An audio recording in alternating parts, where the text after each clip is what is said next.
ગાવાનું આખી જિંદગી છે, પણ યાર હવે આ મંદિરનું ઉપાસન કરીને અમે કોઈ ગુનો તો કર્યો નથી. મંદિરનું કામ ઉપાડી આપણી સમાજ આટલી બધી અહીંયા આવે છે, તો અમે એક વિચાર્યું હતું કે ભાઈ અમને દુઃખ લાગ્યું હતું કે મારી સમાજ આટલી અહીંયા હોય અને આટલી બધી સમાજ મારી અહીંયા આવતી હોય, તો મારા સમાજને પોતાનો કોઈ અહીં ગાડી પોતાની તો કોઈ એક મંદિર હોવું જોઈએ ને ભાઈ. એટલા માટે અમે ઊભા થયા હતા અને આ મંદિરનું આયોજન કર્યું હતું. પણ એમાં ઘણા અમરિયા દઈ આડા પડ્યા, કોઈ રૂપિયાવાળા આડા પડ્યા, કોઈ રાજનીતિવાળા આડા પડ્યા. કોઈ રાજનીતિવાળાને એવું થઈ ગયું કે ભાઈ આ મંદિર અમે બનાવીશું તો અમારું નામ કરીને અમે ટિકિટો લઈ લેશું. આવું બધું આમાં થઈ ગયું છે. તો મારી સર્વે દેવી પૂજક સમાજને જણાવું છું કે મંદિરનું કામ ઊભું કરી અમે કોઈ ગુનો કર્યો નથી, સારું જ કામ કર્યું છે. તો તમારે અમારો સાથ સહકાર હાલવાનો છે અને 5-25 રૂપિયા આપો તો જલ્દીથી જલ્દી મંદિર બનાવીએ.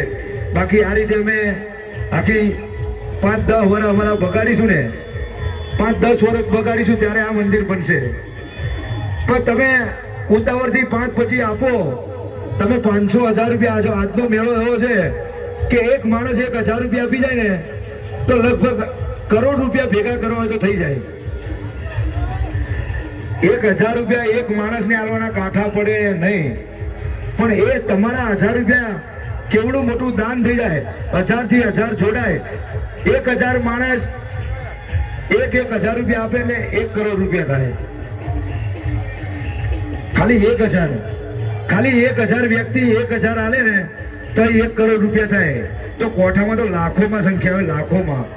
ખાલી 100 રૂપિયા આપે ને ભાઈ તો લાખ પબ્લિક આવતી હોય ને તો 1 કરોડ રૂપિયા થાય. તો તમે આ કેમ્પમાં આવો, ખાલી 100 રૂપિયા આપીને જશો ને, 100 રૂપિયા જેટલી પબ્લિક ઊભી છે એટલી, ખાલી 100 રૂપિયા તોય આપણા પૈસાનું ડોનેશન વધશે.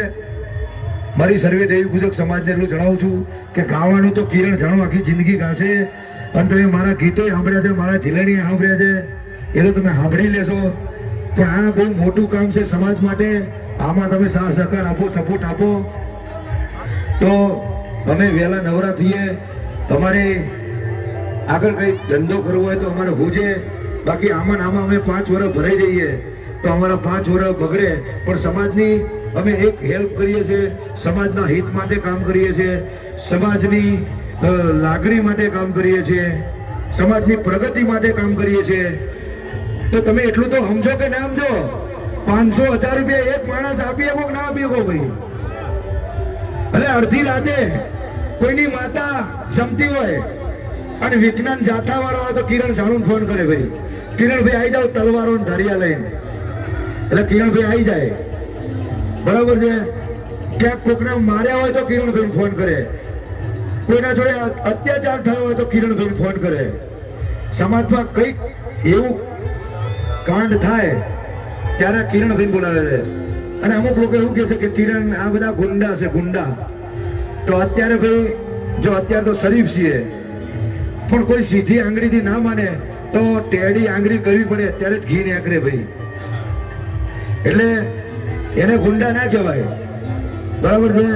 અને અમુક લોકો ગુંડા માનતા હોય તો કોઈ વાંધો નહીં, અમે ગુંડા છે સમાજ માટે ગુંડા બની જશું, આરોપી બની જશું, બધું બની જશું ભાઈ.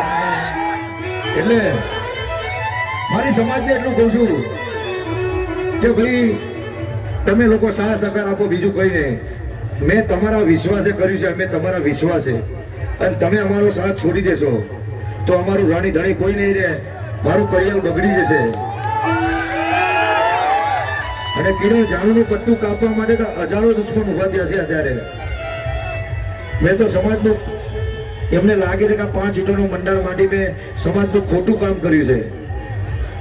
તો કિરણ જાણુનું પત્તું કપાવા દેવાનું કે તમારે ઉડાડવાનું છે? કિરણ જાણું કોણ સપોર્ટ કરશે ભાઈ? આવા વાઘ જેવા દીકરા હાથ પેઢી એક જ પાકે ભાઈ, એક જ. જે સમાજ માટે ગરદન હાલવા તૈયાર હોય, સમાજ માટે અડધી રાતે લડવા તૈયાર હોય. સિંગર શું તો સિંગરની કોઈ દાડો એવું રાખીને હું કલાકાર છું, મારે આ બધું કામ ના કરવું જોઈએ, પણ હું સમાજના હિત માટે લડું છું ભાઈ. તો તમારે સાથ સહકાર નહીં આપવાનો યાર. તમારા વિશ્વાસે તમારા જ આધારે મેં આ કામ લીધેલું છે. તો અત્યારે રામજીની દેવીને જેને આલી હોય, રામજીની દેવીને જેને આલી હોય, ખાલી 500 રૂપિયા કોણ આપશે? આંગળી ઊંચી કરો. ખાલી 500 રૂપિયા કોણ આપશે? આંગળી ઊંચી કરો.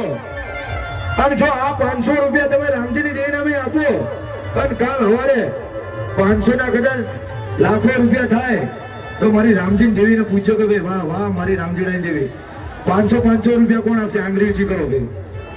વાહ ભાઈ વાહ. ઓછા પડે જો આટલી બધી પબ્લિકમાં. ભાઈ અમે હારી જશું ભાઈ, અમારું દિલ હારી જશે, અમે હારી જશું. 500 રૂપિયા હાલે પછી 100 રૂપિયા વાળાની આપણે ફરમાઈશ કરી. પણ 500 રૂપિયા કોણ હાલશે? આંગળી ઊંચી રાખો ભાઈ. કોઈને માતાએ આપી છે કે નહીં મારી રામજીની દેવીએ? વાહ 1101 રૂપિયા ભાઈ. આંગળી ઊંચી રાખો. 500 રૂપિયા કોણ આપશે? અને રામજીની દેવી મેં આપેલું કોઈ દાડો ખોટું નહીં થાય તમારું. અને 500 ના 5 લાખ કરીને આપશે. પણ તમે આંગળી 500 રૂપિયા કોણ આપશે? કોની તાકાત છે? કોની દેવી આપી છે? કોની દેવીએ 500 રૂપિયા આલવાની તાકાત આપી છે? વાહ ભાઈ વાહ. જય માતાજી. અમારા ભાઈના 501 રૂપિયા. ખાલી આંગળી ઊંચી રાખો. 500 રૂપિયા કોણ આલશે? બીજું કોઈ નહીં. બસ જેને માતાએ આપી હોય 500 રૂપિયાનો કોઈ સવાલ નથી. પણ તમારા જેવા 500 રૂપિયા વાળા 500 જણા ભેગા થાય ને તો આપણે 50 લાખ રૂપિયા થાય. સમજ્યા? વાઘેલા રાજુભાઈ ચંદુભાઈ 1101 રૂપિયા માતાજીને આપે છે. તમારા જોડે રાખો. ટીંકુબેન ભરતભાઈ 1101 રૂપિયા માતાજીને આપે. માતાજી જાજુ આલે. હાલો ભાઈ જેને 500 રૂપિયાની લાગણી હોય માતાજીને બધા આપી જાવ. 500 રૂપિયા. રિંકુબેન ભરતભાઈ 1100 રૂપિયા. ટકોડિયા ગામ ટકોડિયા. વાહ ભાઈ વાહ. નાગોઠા વાહ. જગદીશભાઈ ચંદુભાઈ 500 રૂપિયા.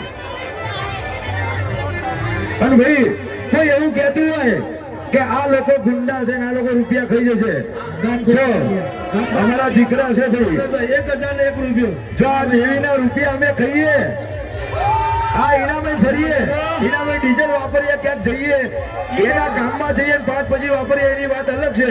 પણ આનો ખોટો રૂપિયો ખાઈએ, ખોટો રૂપિયો ક્યાંય અમે દબાઈએ તો રામજીની દેવી અમને ઘેર ના પહોંચો તો ભાઈ.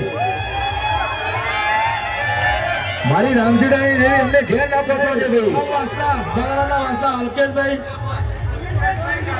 અલ્કેશભાઈ ગાભાભાઈ ગામ બગડાના 1001 રૂપિયો. પ્રવીણભાઈ જગદીશભાઈ 500 રૂપિયા આપે. માતાજી જાજો લે. સુનિલભાઈ વિનુભાઈ 501 રૂપિયા માતાજી ખલિયા ગામ કોકરા. જય હો. રણજીતભાઈ ધનજીભાઈ 501 રૂપિયા આપે. માતાજી જાજો લે. સવિતાબેન બાબુભાઈ 501. જય માતાજી. વાહ ભાઈ. મારી કુવાસીઓ પૈસા આપે છે ભાઈ. એટલે માતાજી જાજુ આલે. અને એ મારી હડકમાં કોઈ દાડો દુઃખનો દાડો ના આવે. 501 રૂપિયા. પિન્ટુભાઈ ફેણીભાઈ 501 રૂપિયા આલે. માતાજી જાજુ આલે. કોરવાળા તરફથી રિઝિડેન્ટ 1001 રૂપિયા રિયત મેડી ચૌધરી. માતાજી જાજુ આલે.